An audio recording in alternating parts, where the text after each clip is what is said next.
I am here to talk a little bit about our work around professional development around the teaching pyramid model, which is a model for supporting social emotional development and addressing challenging behavior that you heard Lisa at least mention a little bit in her talk this morning. So I wanted to start out by talking a little bit about the importance of, or the relationship between PD and what you're coaching on. And I think that coaching around social emotional development and problem behavior might be different than coaching around more pre-academic, if you will, kind of areas. And so a couple of things I want to say about this. One is that if you say behavior, they will come. So we have no trouble getting teachers to engage with us in our studies around challenging behavior, because most preschool teachers have issues around challenging behavior. We know from both surveys and focus groups and interviews that teachers identify challenging behavior as one of their primary training needs. We did a higher ed survey, I don't know, 7 or 8 years ago, where we surveyed early childhood higher ed programs in 9 states, and when asked to rate their graduates on how competent they felt they were to address a whole range of issues, the one that they felt their graduates were least prepared to address were children with challenging behaviors, and that was across both early childhood and early childhood special ed teacher education programs and blended ones. And I think that kind of the bottom line and the issue around professional development around this content is that in order to train people to deal with children with challenging behaviors, you really have to support them in a comprehensive model that's around prevention and promotion and intervention, or else you're not going to address the needs of all of the kids in their classroom. And I think that we have a lot of work on prevention strategies. We have a lot of work on good social emotional curriculum, and we have curricula, and we have a lot of good work on kind of what do you do about children with the most significant problem behaviors. But if you don't put all that together in a preschool classroom, you're going to miss what a lot of children need in that classroom. And so I think that what we've been trying to think about is what is a comprehensive model and how do you get teachers to use it? And one of the things that made this work difficult was we couldn't study the effectiveness of the model because it was a classroom-wide model, because it was for all children, because it was all, prevention, promotion, intervention. We couldn't study if that model was effective until we knew whether we could train teachers to do it, because who else was going to do it to test it? And so we moved right into work around professional development around the pyramid model. And I'm not going to talk about the model other than to say that the base of the pyramid's good prevention and promotion, classroom management, schedules, routines, transitions, all of those kind of things. The next level's really about being systematic about teaching social skills and supporting emotional competencies. And then we know in most typical pre-K classrooms that even when you do all those things well, you're going to have a few children whose behavior is going to persist or who are going to have more significant social emotional needs, and we have to have something in place for those kids. And so we are interested in how do you do all of that in one classroom, and it turns out that's pretty complicated. So I wanted to just kind of show you, a little bit of data here about what goes on in classrooms when teachers don't have training around this. So these are 3 different studies that's really not important. What's really important are the red, what I've highlighted in red at the bottom. So on our measure of, which we call the TPOT, which is the Teaching Pyramid Observation Tool, on practices related to the pyramid, those are the percentages of practices on that tool that teachers have without any specific training. That's a little troubling because a lot of the practices in the pyramid are just good early childhood developmentally appropriate practices. What's even more alarming is the range. So some classrooms have 14% of those practices in place. And these studies cut across public school, pre-K, Head Start, child care. So it's pretty common, no matter what group we look at, to see this kind of range. Really, I know this is a complicated graph, but just a little more data to say these practices aren't being implemented. So just look at the baseline. So the first part of each of these graphs. The open circles are positive descriptive feedback to children. And so what we see is that teachers almost never do it. So we have teacher after teacher after teacher who know we're doing a study on this and still in our observations aren't doing it. And we're pretty generous with what we give people credit for. The triangles are challenging behavior, so essentially there's a lot of challenging behavior and there's not a lot of positive comments to kids about their behavior. This is another study. We had multiple teachers in this. This is just one teacher. Again, I'm just wanting you to look at the baseline rates of specific practices related to the teaching pyramid. They're just not happening. And this one was actually done in a lab school where you would have expected those practices to be in place. So I think the state of practice, certainly there's good classrooms where these things are going on, but we have lots of examples of classrooms where they aren't. We did a systematic review of the literature, and I'm not going to talk about this in much detail, but this was early childhood professional development, where there was a teacher outcome measure where we could quantify or talk about the professional development. And what we were really interested in is what happens after kind of group training or what we think of as typical professional development. So in 16% of the studies, almost nothing happened. And then you can see a little bit of stuff happened around some of those others. And in about half of the studies, teachers got some kind of coaching or performance feedback. That's a different study.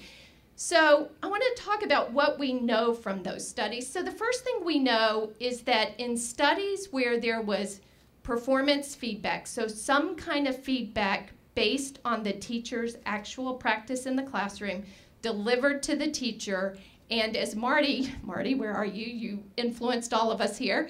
As Marty talked about this tightness of alignment, when there was really clear feedback that was based in teacher practice that was closely aligned to what the teacher had been told she was working on, you get pretty consistent change in teacher practice, okay? What doesn't work is the studies where you don't know what they did. They say they did coaching, they say they did feedback, but you can't tell what the coaching was and you can't tell what they really wanted the teachers to do. So it's alignment of both what we want the teachers to do, but it's also alignment with what they're being coached on. So we've developed a model of coaching that we call practice-based coaching, and I'm not going to go through this in any detail, but I think essentially what we've really tried to do is focus on a set of practices. What I was just saying, teachers know what practices we're coaching them on. We're very explicit about that. Our focus is on changing those practices, and our focus is on giving them the level of support they need with a really structured feedback protocol. I'm going to talk about a study real quickly where we use this model. We've done two studies using this coaching model, one on embedded instruction. I'm not going to talk about that one today, but we found very similar results, and I think that's a kind of interesting thing to think about. So in our study on coaching teachers to use the pyramid model, this was a Goal 2 study, a small randomized trial where we had, where teachers were randomly assigned to a control condition or to a condition where they got professional development. The professional development consisted of training, implementation materials, and weekly observation, coaching, and feedback. And I'll talk a little bit more about that. This was our debriefing protocol. So when Jennifer was talking about fidelity a minute ago, I was thinking we go to an extreme about measuring fidelity of our coaching. And so this is the protocol that they have to follow. We audio tape coaching sessions and code them for this protocol. So we have data, and I'm just going to show you some examples on dosage, so how much coaching teachers get, how long it lasts. And we have fidelity on the extent to which they adhere to the protocol, and all of that is coded from audio tapes. So it's pretty detailed fidelity, and so we have a pretty good sense of the level, the extent to which the coaches are implementing the protocol that we've designed with fidelity. We can talk about what strategies they used. We have lots of measures of fidelity of coaching. So then we wanted to say, what is the impact of that coaching on teacher implementation of the teaching pyramid practices? So we used the TPOT to do that. And this is data on the teacher implementation of the practices. So the red line is the control group, the blue line is the intervention group, and these represent 4 points in time across the school year. So a huge effect size, and we've replicated, we're in the middle of a second study where we're seeing this same, this same pattern of outcomes. These are observations of social skills. So I'm just going to show you a couple of pieces of data on what happens to children who are in the classrooms of the teachers in those studies. So the blue line are children. So these are target children. These are children who were identified by their teacher as having high levels of problem behavior.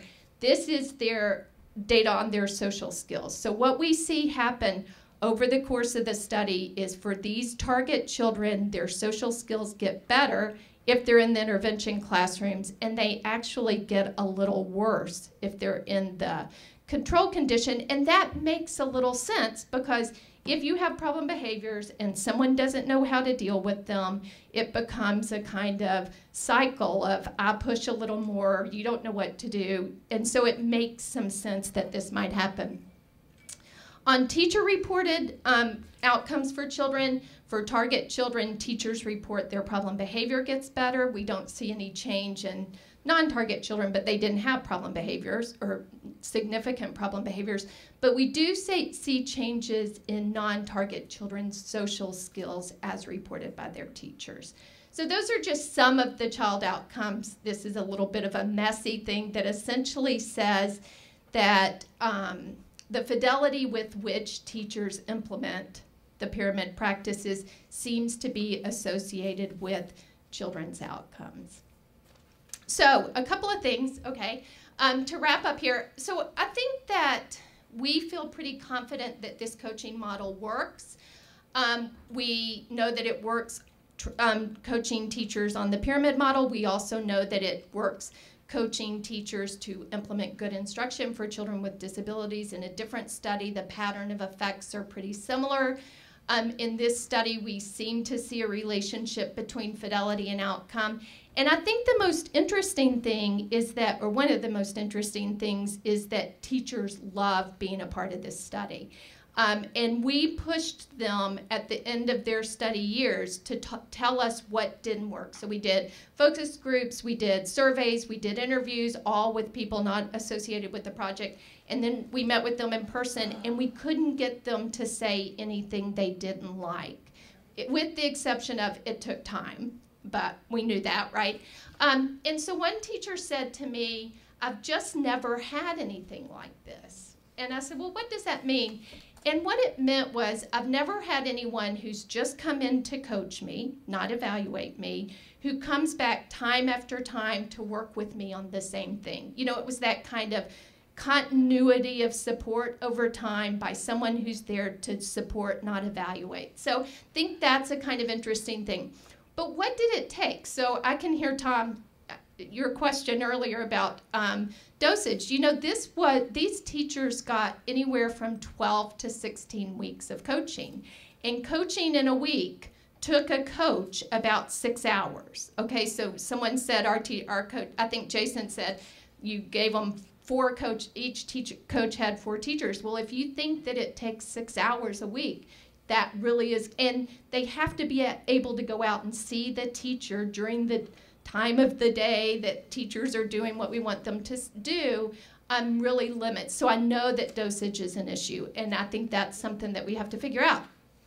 I think one of the things we know from our study is what was coaching, what the coaching was. We can talk about it. I hope that we can begin to do some of the stuff that Jennifer talked about around unpacking coaching. We haven't gotten there yet. I think we have some data, some anecdotal data from teachers about changes in children's language as a result of this. In our Goal 3 study, we're actually measuring that.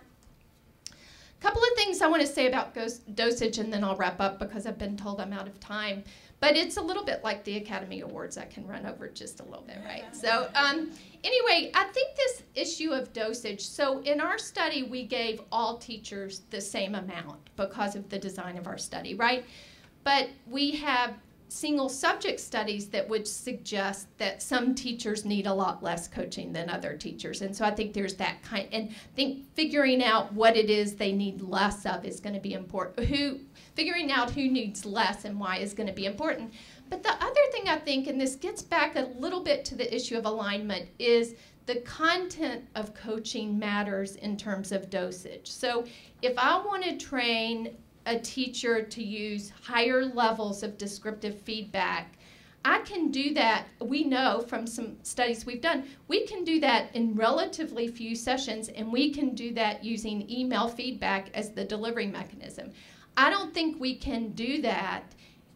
I don't think we can train teachers to use the pyramid model, the comprehensive kind of set of practices, through email feedback. And so I think it's about matching the content of what we're coaching to the coaching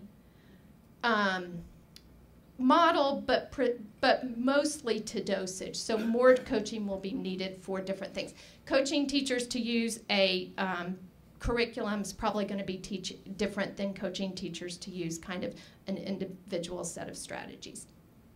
A couple of other things I want to just say real fast. One is, in our work, and Lisa was talking a little bit about this morning, we've really tried to think about how does working with a whole program, so a whole early childhood program around implementing the pyramid, change the amount of coaching any individual teacher has to have. So if we're not kind of fighting the administrative,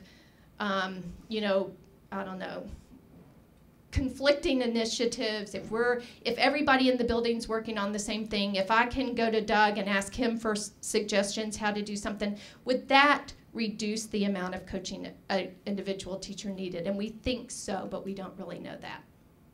And the final thing, and I think people said this morning, is we just really need to figure out how we train people to be coaches. And I think we all struggle with that. Certainly Bob and Jennifer, you guys have really started trying to think about scaling that up. But that's something that, what do coaches need to be good coaches? What backgrounds do they need? What training do they need? We know that they need ongoing support while they're doing it, and I think that becomes yet another scale-up issue.